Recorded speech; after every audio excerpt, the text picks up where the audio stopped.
Purifying soul जिया। हमारे channel को subscribe करें।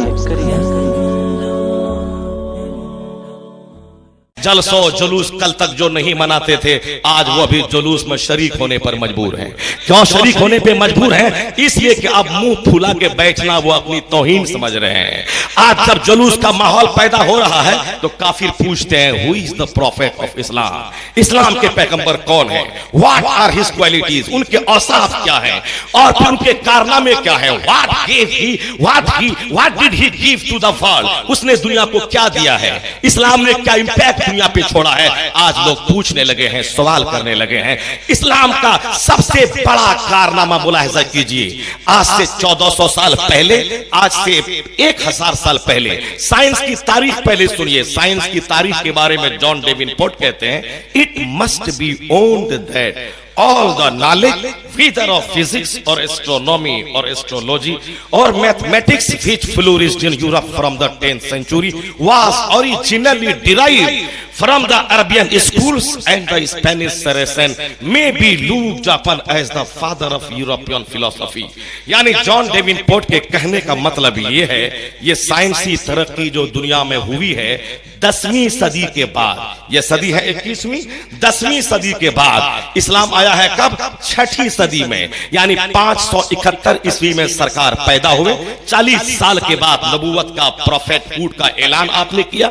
उसके बाद से इस्लामी तालीमात दुनिया में फैलने लगी। तो 6ठी सदी में इस्लामी तालीमात फैली। 10वीं सदी के बाद कुछ साइंसी सूझबूझ दुनिया में पैदा होने लगी। इल्म, mathematics, physics, chemistry, biology, astrology, ये सारे उलूम 10वीं सदी के बाद पैदा हुए। जॉन डेविनपोर्ट कहते हैं ये तमाम तरक्कियां अरबी मदारिस से ली गई हैं और अरबी मदारिस के उलमा, ये अरबी मदारिस के उलमा इस्लाम, कुरान, अरबी मदारिस के उलमा साइंस और फिलॉसफी के बाप कहे जाने के मुस्तहिक हैं। इसलिए कि ये चटाई पे बैठ के मकतब में जब कुरान यूरोप की सरजमीन में लोगों को पढ़ा रहे थे तो वहां से मजाज लेके दुनिया वालों ने तहकीक और रिसर्च करना शुरू किया, जहां से साइंस की तारीख की इब्तिदा हुई है, यानी साइंटिफिक हिस्ट्री की इब्तिदा हुई है। कल तक जो सूरज की पूजा करता था आज सूरज पे रिसर्च कर रहा है कि सूरज को अपनी रोशनी है या सूरज चांद को अपनी रोशनी दे रहा है। कल तक जो चांद की पूजा करता था वही अमेरिका, वही यूरोप, वही अरब के लोग, वही इंडिया के लोग कल तक जो चांद की पूजा करते थे हाथ जोड़कर, आज वह कहते हैं कि चांद पे झंडा गाड़ दिया गया है, वहां पे रहने के लिए मकान बनाने की स्कीम बनाई जा रही है। कल तक जो लोग पहाड़ को अपना खुदा कहते थे आज उस पहाड़ पर रिसर्च करते हुए पहाड़ को पिलर करार दिया जा रहा है। कल तक जो दरख्त के सामने सर टेका करते थे आज उस दरख्त की तहकीक बोटनी नाम की साइंस की एक ब्रांच में हो रही है। कल तक जो सांप, बिच्छू, गाय की पूजा होती थी आज उस जानवरों की तहकीक के लिए ज़ूलॉजी नाम की साइंस की एक ब्रांच कायम हो गई है। कल तक जो सूरज ग्रहण, चांद ग्रहण की पूजा करते थे आज वह लोग सूरज ग्रहण पे रिसर्च करना शुरू कर दिए हैं।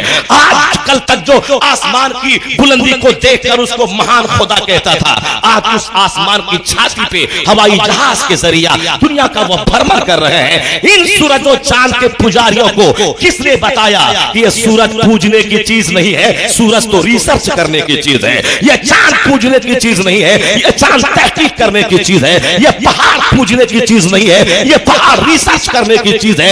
इतना बड़ा कारनामा 1400 साल की तारीख में ढूंढा जाए किसी दूसरे मजहब ने, किसी दूसरे रिफॉर्मर ने कतई कभी अंजाम नहीं दिया। इस्लाम दुनिया में कदम रखा, पैगंबर आज़म ने कुरान पढ़ पढ़ के सुनाना शुरू किया। उसी कुरान में कहा गया वशम्सु तजरी लिमुस्तक़र्रिन लहा, सूरज अपने ठिकाने पे दौड़ रहा है। वल जिबाल औतादा, इस पहाड़ को खूंटा बना दिया गया है। वल क़मर क़द्दरनाहु मनाज़िला, हमने चांद के लिए मंजिलें मुक़र्रर कर दी है। और फिर कुरान ने कहा वशम्सु वल क़मर बिहुस्बान, ये सूरज और चांद एक ठिकाने से है हैं, अफला यंजुरून इलल इबिली कैफ खुलिकत व इलस समाई कैफ रुफियत व इलल जिबाली कैफ नुसिबत। यानी पैगंबर ने कहा ऊंट पे गौर कर, ऊंट कैसे पैदा हुआ, जमीन पे गौर कर, जमीन कैसे पैदा हुई, आसमान पे गौर कर, आसमान कैसे पैदा हुआ।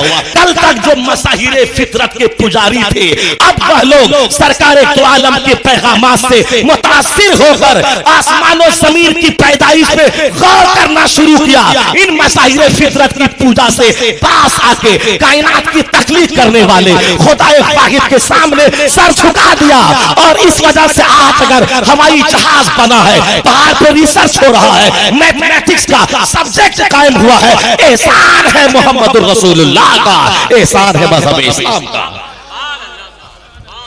यानी इन मज़ाहिर फितरत के पुजारियों को उसकी तहकीक के पीछे जो जहन दिया है, ये जहन मजहब इस्लाम ने दिया है, ये जहन पैगंबर आज़म ने दिया है। इसलिए क़यामत तक ये एहसान इस्लाम का मानना पड़ेगा कि इस्लाम ने एक ऐसा अद्भुत क्रांति पैदा की है पूरी दुनिया में। अमेरिका, यूरोप, चाइना, जापान, पूरी दुनिया उस क्रांति की चपेट में आ गई है। इसलिए मानना पड़ेगा, जॉर्ज बर्नार्ड शॉ ने कहा था, if any religion has a chance of ruling over England and Europe within the next 100 years, it is Islam। यानी हालात बता रहे हैं आने वाले 100 साल के बाद पूरे यूरोप पर आसम में अगर कोई मजहब हुकूमती मजहब बनने वाला है तो वह मजहब इस्लाम है। नूरे खुदा कुफ्र की हरकत पे खंदाजन, फूंकों से यह चराग बुझाया न जाएगा।